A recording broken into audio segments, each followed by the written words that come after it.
Hello, welcome to the Art of Semi-Fiction. I am Robynne Miller. And I am Jane Daly. And today we are going to be talking about, should I be writing memoir? Yes. Okay, done. We're getting good. So good at this podcast thing. We can just in and out 30 seconds. Awesome. Okay.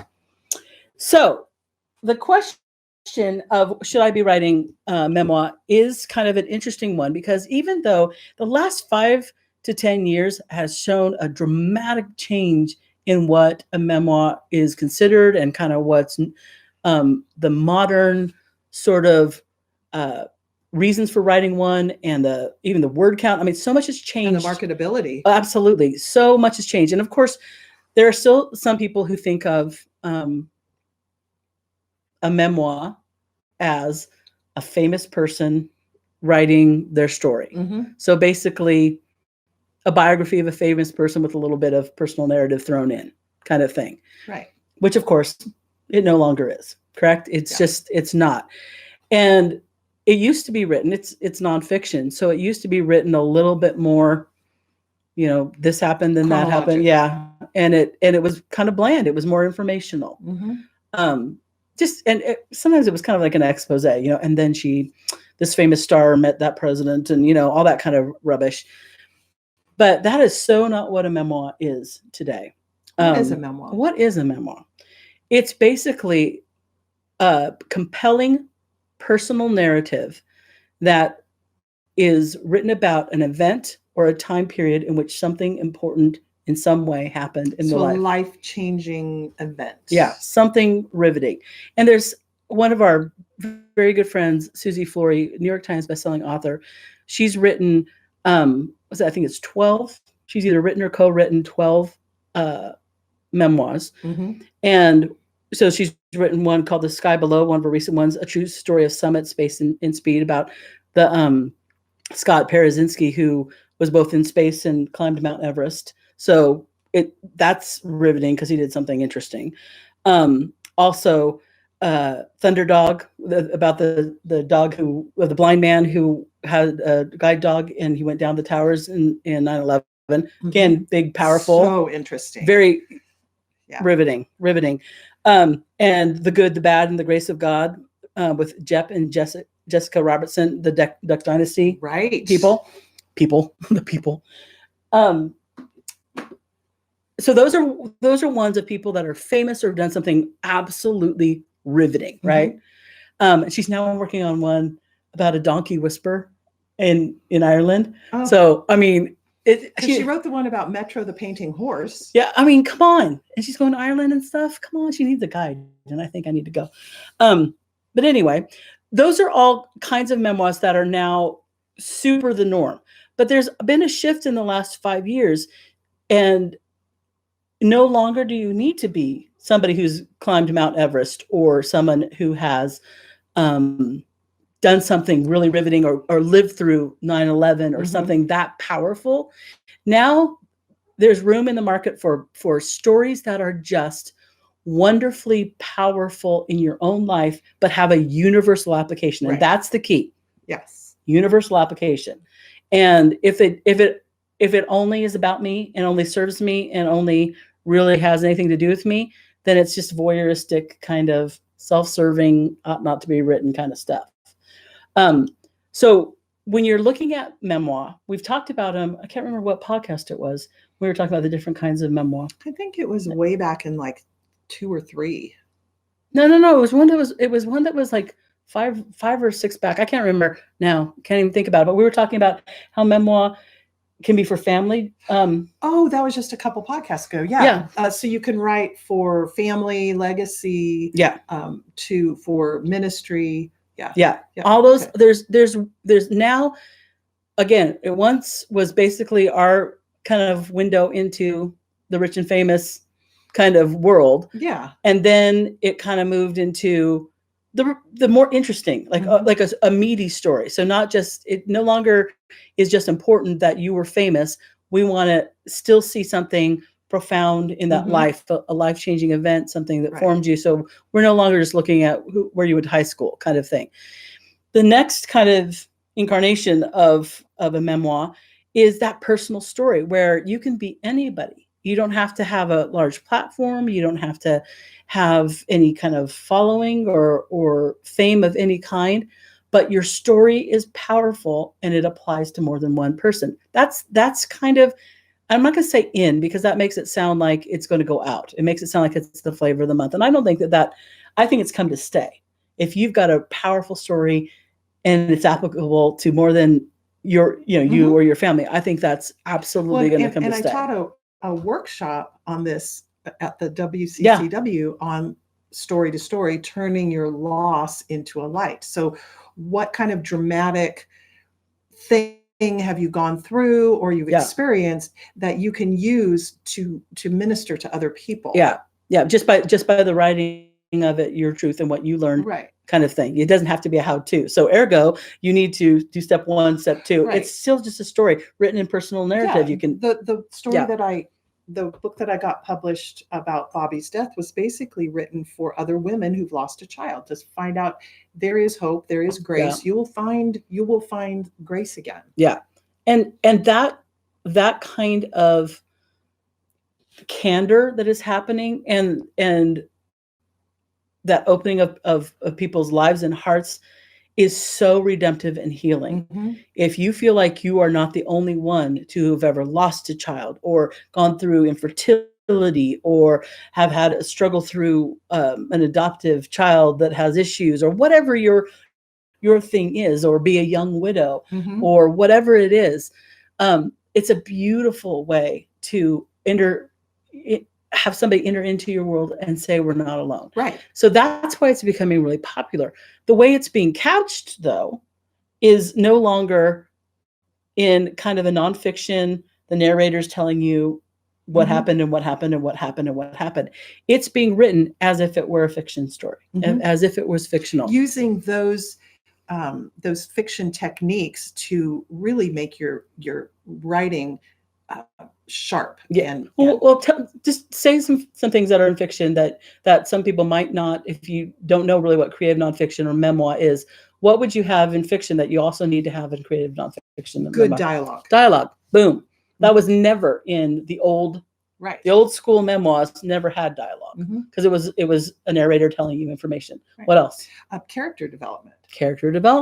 Yeah. So your people that you're writing about, we need to be able to see them for their foibles and their flaws, but also their good parts. Absolutely. Because if not, then how is that story redemptive if we don't know why the person did what they did to you or with you or for you? Exactly. Well, one thing that I love that people who write about really strong Christian characters are afraid to let them have flaws because they want to be honorable and respectful and there's people that you just want to admire, so you don't want to say anything that might be even marginally negative.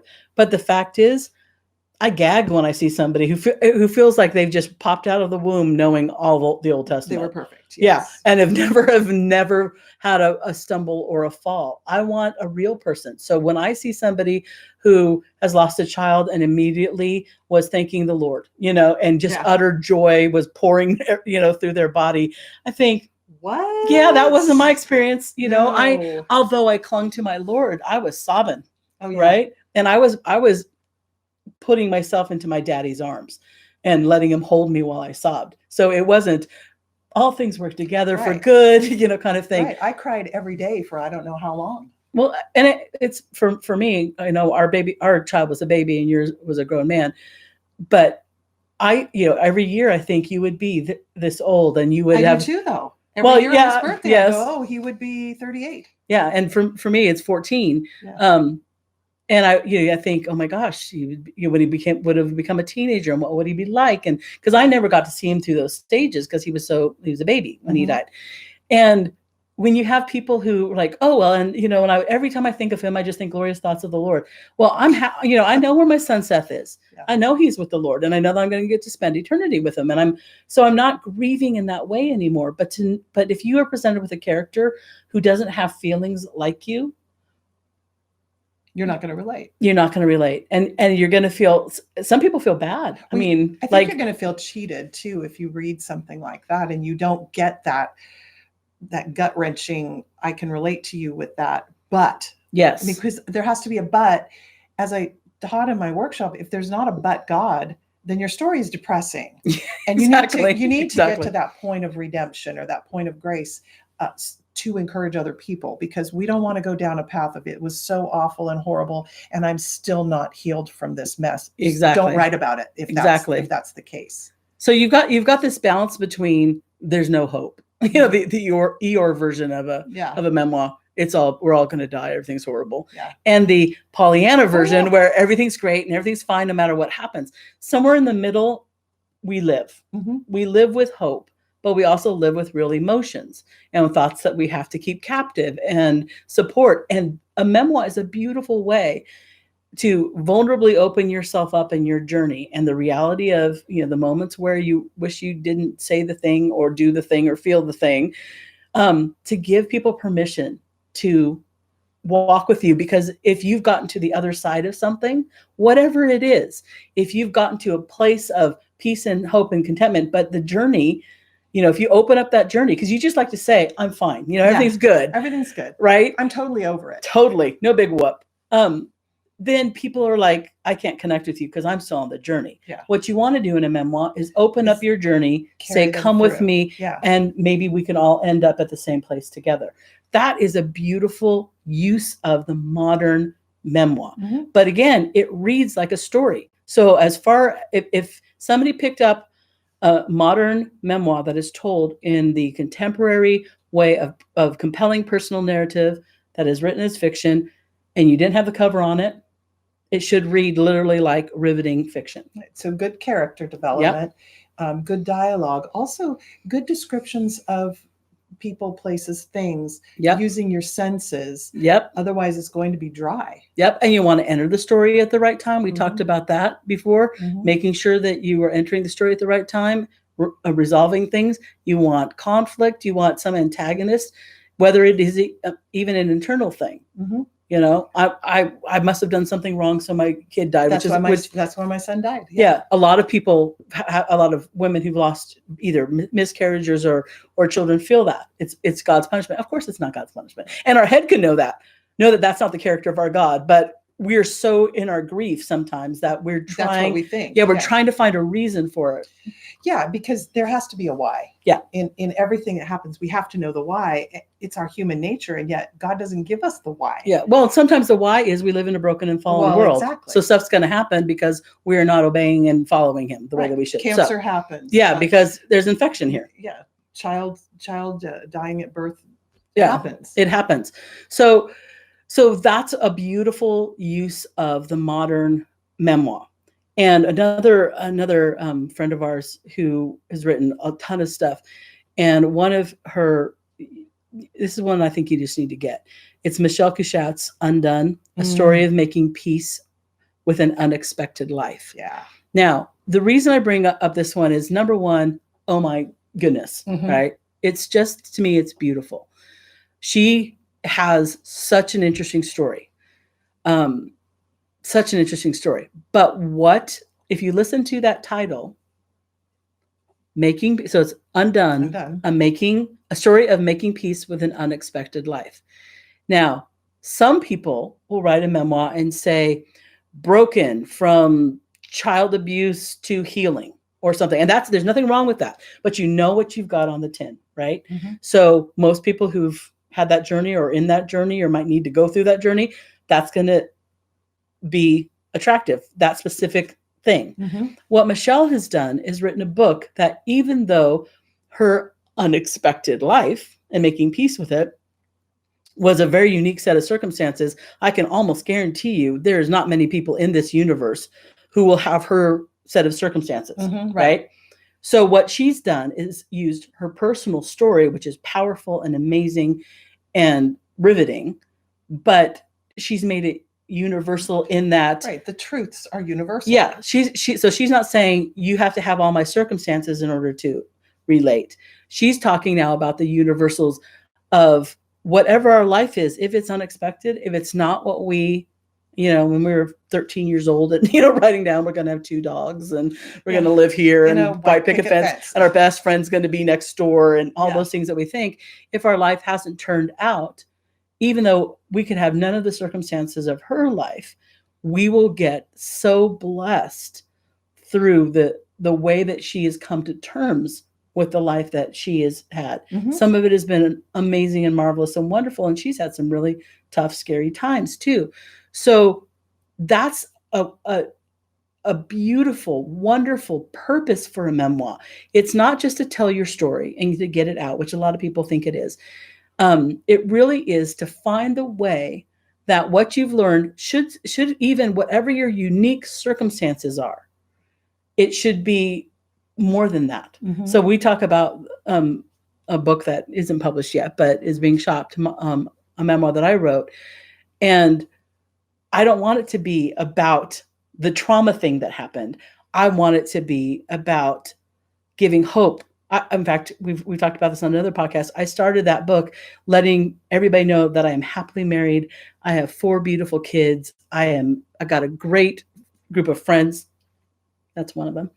I'm happiness and all these, I'm fulfilled and all these things, so that it's not about the bad thing that happened. Right. It's about, I'm saying, not on my own strength. God gave me all these wonderful gifts and people inputting in my life.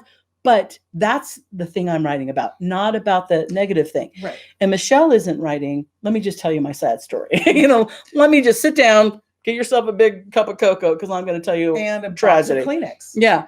That's not what she's doing. What she's doing is, let me tell you, this is my story. But really what this book is about is coming to peace, to making peace with a complicated and unexpected life.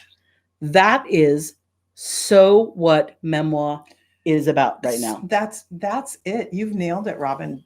That is what memoir should be, not a series of poor, pitiful me stories, but this is how I have turned this loss into a light. Exactly. And when I work with some newer writers who are writing their story and they want to write every detail, what they're really doing is still processing. Mm-hmm. And there's nothing wrong with writing your story in every little detail, but that's processing it. It's not fit for universal consumption yet until you can pick out the universals and not just talk about the things that happen to you.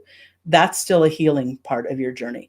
But if you are on the other side of that and you can look back, and I could see when I had somebody ask me, how did you make it through that without all the, the normal things that happen? I say, nobody's ever asked me that question. And when I looked, I went, well, this is why I never have been drunk, why I wasn't promiscuous and all the things after what happened to me in childhood, because God was there and he was here and this person doing this thing and that person. So that's the universal. Mm-hmm. And the universal is not just then, if you have the experience that I've had, you will enjoy my book. You will hopefully be able to look at that and say, even if you've not had anything that even kind of evoke the same feelings and general emotions, you will maybe want to be the person that could speak into somebody else's life, because you have learned through my book how important it was, how it changed the trajectory, how it broke chains in my sketchy family. Sorry, family. And from that point on, these people broke chains. That's what a memoir can do too. Right. It can share with people who walk the journey. It can share with people who've had the same emotions, and it can be a light to other people to see how they can impact those around them with trauma or with issues or whatever. And that's the part that we need to make sure that we include, is that hope at the end, that this is not the end of the story. Doesn't end with me being experiencing this horrible loss or this trauma. The end is, but God. Exactly.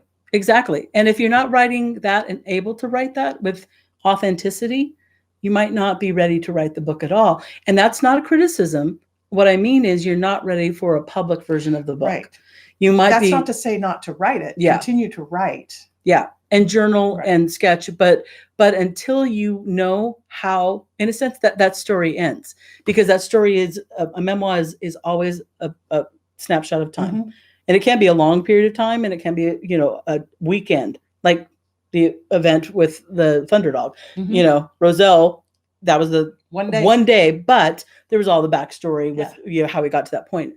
But that's really what you need to consider. If you're not really able to see clearly how God got you through and to be able to offer hope, then you're just not ready to write the final version. Mm-hmm. But keep writing. Yeah. And know that memoir in its current incarnation is for everybody who's had a powerful, and again, it doesn't have to be life-changing, the towers or abuse or anything, but a period of time or an event in your life where God changed the trajectory of your life because of that time period or event, and then share it with us and share it beautifully with all the fictional techniques we've talked about. And if you do that, I'll buy it. Okay. I'll buy it. So you have been listening to The Art of Semi-Fiction. I am Robynne Miller. And I'm Jane Daly, and we have explored every corner of the written word. That's what we do. Thank you for listening. And don't forget to like, subscribe, and write a review for us. Thank you. All right. Thank you.